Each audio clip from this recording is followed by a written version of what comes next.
Hi,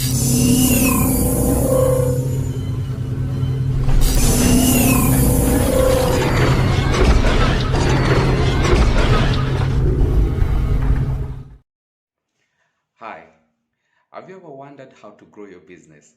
I'm sure that's a big question that most of us are keeping on pondering in our mind. Whether you're doing your business is successful or not, but every time when you're looking at the revenues that are coming in through, you're keeping on wondering how then can I optimize and do better and better and better? Then you're in the right channel. My name is Festo Imbo.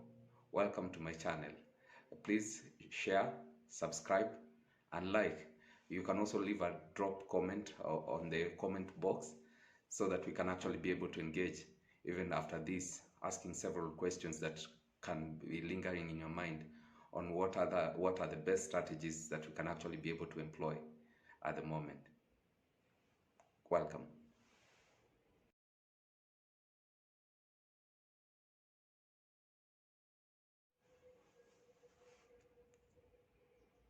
Are you employed or are you self-employed?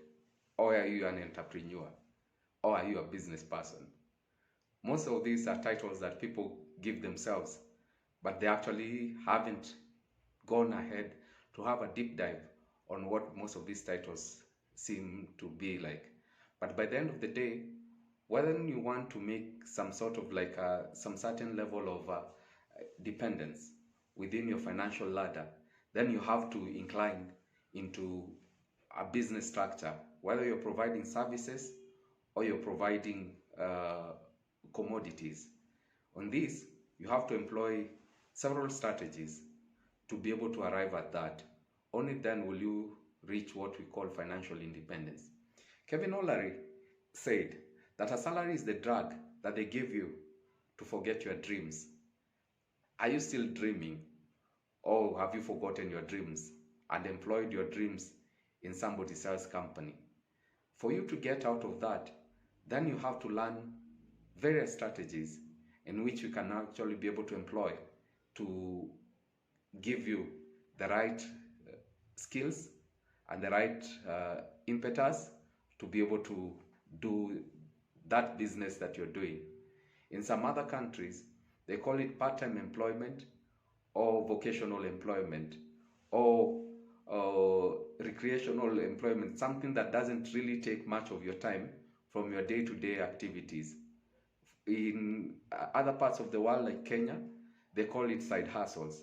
When you look at these so-called side hustles, that these are other additional streams of income that people employ so that you can actually be able to complement your current income, whether you are self-employed or whether you are salaried employed or whether you are committed into a certain particular activity, just to be able to add your additional streams of income. Today, we are going to look at the word strategy and demystify it in the simplest but easy to understand way, so that when you look at it, you can be able to absorb what actually people say strategy is. Most people talk about strategy, but when you ask them like what is exactly is this word strategy that they're talking about, then it becomes a bit difficult for them to demystify the word strategy. Welcome to my channel. If you're new, please subscribe, share and like. You can also leave a drop comment in the comment section, which we can use to engage after even the video and beyond. Welcome to my channel again. What is strategy? Strategy is then defined as the roadmap in which an organization intends to take. This defines its mission, vision, and the direction in which an organization intends to take. Look at the mission statement and the vision statement. It will actually show you the direction that an organization intends to take. But most people, when they're doing their organization structures, they write a mission and a vision, which they actually don't employ. It's good in paper, but not employable in practicality. So by not following your vision and mission, then you're not following the direction on the four founders of those specific organizations. Because some organizations are very big and some are very small. So the big ones will suffer the challenge if the organizational culture has not been employed more in regards to ensuring that most people carry the vision and the mission of the co-founders or the founders of that particular organization in regards to what was the mission of that particular organization, what was the vision of that particular organization, in regards to the that will point you specifically to the direction that that organization intends to take in regards to their various strategies. When you're looking at strategy in itself in a deeper way, it actually consists of choices that one needs to make. Number one, it consists of a choice that who are your clients? Who are your clients? When you're looking at the first choice of who are your clients, you have to define a specific market segmentation that will actually define for you your various clients. For you can't just sell to everybody. Every products are custom made to a particular segment of an organization. Whether you want to sell to the low income earner or the middle class or the upper middle class or the elite in the society, you have to demystify your various products. When you're looking at that, then you have to do an extensive market research. On the market research, you have to demystify, whether you're demystifying it in terms of age or a specific gender, because there are some certain specific products that are actually skewed to a certain specific gender that cannot be consumed with the other gender. So you have to actually define who are your clients. Without defining who are your clients, then it's all in vain. You are still again in a rat race, whereby you have a company that you are running, but you actually don't know who are specifically are your clients to sell to that specific product. In that case, it will be pointless to pitch your products in the market because the strategy will definitely fail. You will have products, but you will not have clients to sell. I've seen several examples, especially in Africa, where people do subsistence farming. They get some certain sort of land and they want to employ maybe cash crop farming and do their business on a larger scale. But fine, having land is good. Having a fertile land is okay. However, without having done an extensive market research for those specific products, after you produce your specific products, then you will not have any market to sell. Most of your products will rot in the farms. And that's why employing the right strategy in place is actually key in knowing who are your clients. Number two is how are you going to make your clients happy? Because when you're talking about how are you going to make your clients happy, what is your value proposition in regards to making your clients happy? What value does your client get? What is the value proposition? What is that thing that will make them want your product or place your product in a unique proposition? Remember, it's not about being the best, but being unique. You have to be unique in regards to how you're going to pick up a unique spot within the value chain.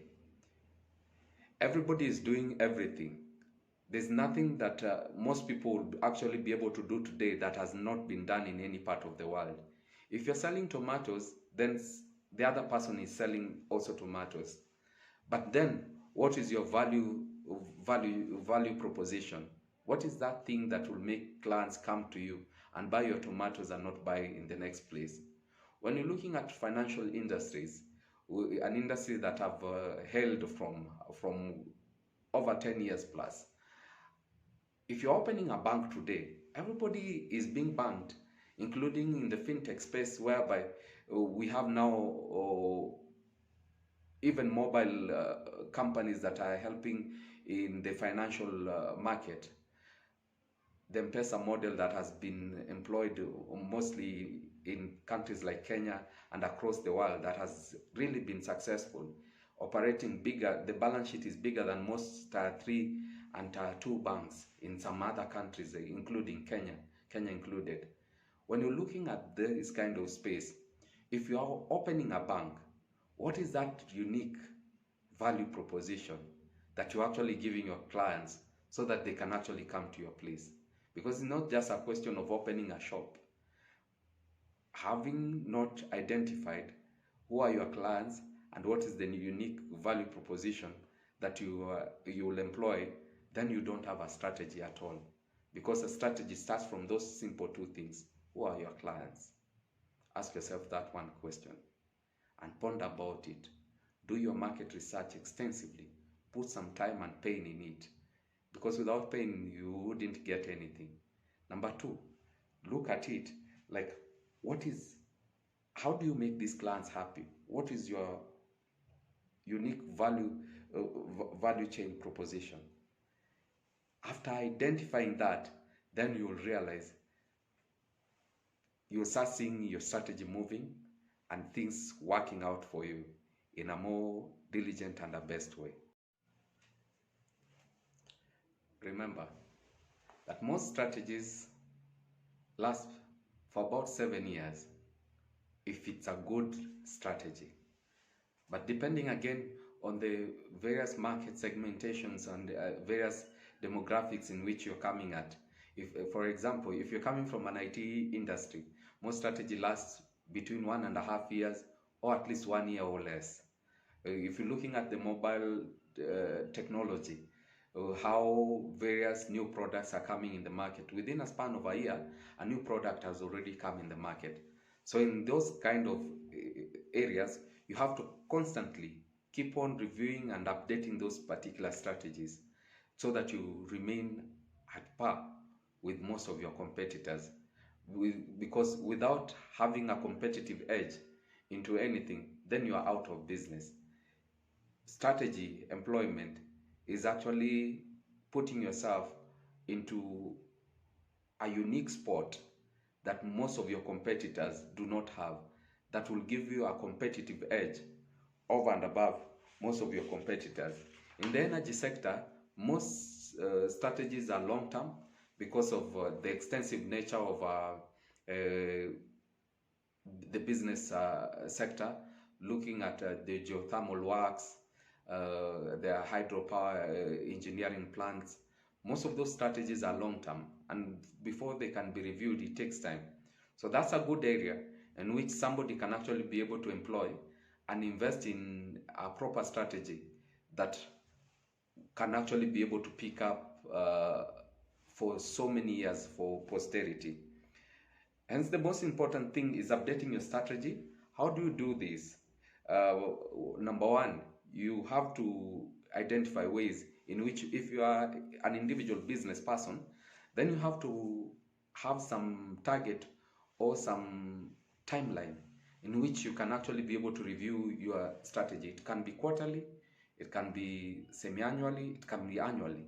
When you're doing your goals or objectives for that specific business, do you review yourself? Have you ever asked yourself, do you appraise yourself when you are doing your personal business, or do you just appraise the employees that you've employed, if you have employed 1 or 2 people? I'll give you 3 ways in which you can actually be able to update your strategy. Number 1 is by creating an innovation hub. If you create an innovation hub, this will be an avenue in which you can actually be able to use to employ, to bring out the best minds in place and pick out from their minds and feed from their minds and get the right strategy in place. Number 2, you can also allow your employees to innovate. But when you allow them to innovate, implementation stage in terms of the approval, that will all depend with your governance structure. Because with your governance structure, it will actually outline a clear-cut path that one can actually be able to take to understand or to employ a certain particular strategy that has been put in place. Because you don't want a situation whereby everybody can actually be able to innovate and employ various strategies without following the right procedure or following the right structure. With the right structures in place, then this is possible. Last but not least is investing in training in regards to on-job trainings that one can actually be able to employ. This entails